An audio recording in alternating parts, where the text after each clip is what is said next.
Hi, I'm Sergeant First Class Brashear. I got the best job in the United States Army. I'm with Delta Company 148 here at Fort Leonard Wood, Missouri.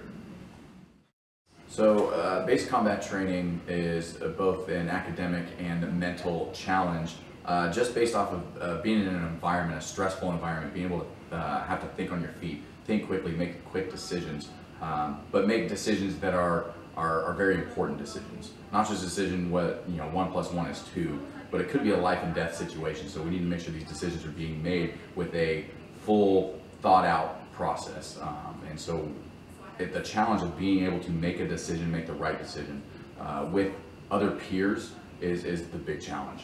Some of the topics that we end up teaching in the classroom here at Basic Combat Training, obviously everything starts off with discipline. We actually have to teach discipline in the classroom. They have to be able to see it, see what it looks like, and then go and do it. So definitely some basic fundamentals of respect, duty, honor, integrity, all that stuff. And then we get into land navigation. We get into what it means to be a soldier, the history behind being a soldier in the United States Army history of the profession. And then we get into more of the team building activities, both mental and physical. Rifle marksmanship all starts inside the classroom before we actually go out to an actual real rifle range to shoot live ammo. Every kind of tactics, everything that is done with the United States Army is taught in the classroom first. Cool. Absolutely, everything that we teach in the classroom, we run off the crawl, walk, run phases. So obviously the crawl stage is going to be in the classroom, teaching them the ins and outs and the basics of it. And from there, the drill sergeants will take the trainees outside and in a small, controlled environment, kind of correct right. If they start veering a little bit, let's correct them, let's get them going in the right direction. And once they feel comfortable with that and they're starting to retain the information more, that's when we kind of just let them out into the wilderness and let them get lost. But in order, again, in a controlled environment, so that way we can correct the wrongs. We kind of get into different modes of drill sergeant. We got to be different drill sergeants. We got to be the teaching drill sergeant. We got to be not necessarily the mean drill sergeant, but the stern drill sergeant. So when we get into a classroom environment, it's more of a learning, teaching environment. We are the experts at our trade. So instead of being in their face and yelling and being mean, we want them to retain the information. And they're not going to retain the information just by getting screamed at. So when we get into a classroom, we get into a teaching mode. We make sure that the trainees are understanding what is being taught, but at the same time still holding that discipline. They need to sit there, drink water, they need to pay attention, not fall asleep, and we will get after them if we need to. But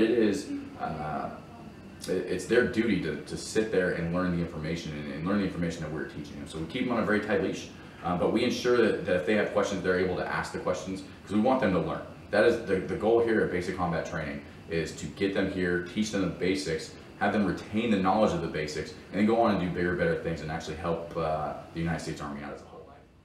Wildlife gets pretty hairy in there. Being able to travel through that is not fun.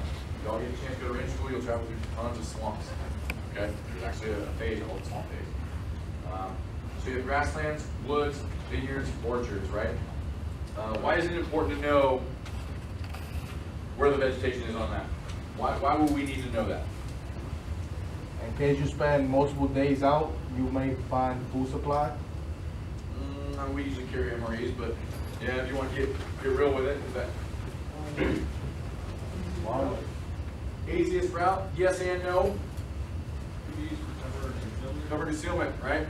So we don't like to travel through open areas. So we want to travel through vegetation and have good cover concealment. Overhead cover, especially if we get into a force on force war with somebody who has aviation abilities, right? We want to be able to have some overhead cover and not be able to be seen from above. So we want to know if there's vegetation there. Again, we don't like walking in the open. And there's some examples. So the classroom is a wonderful place to present information. It's a controlled environment.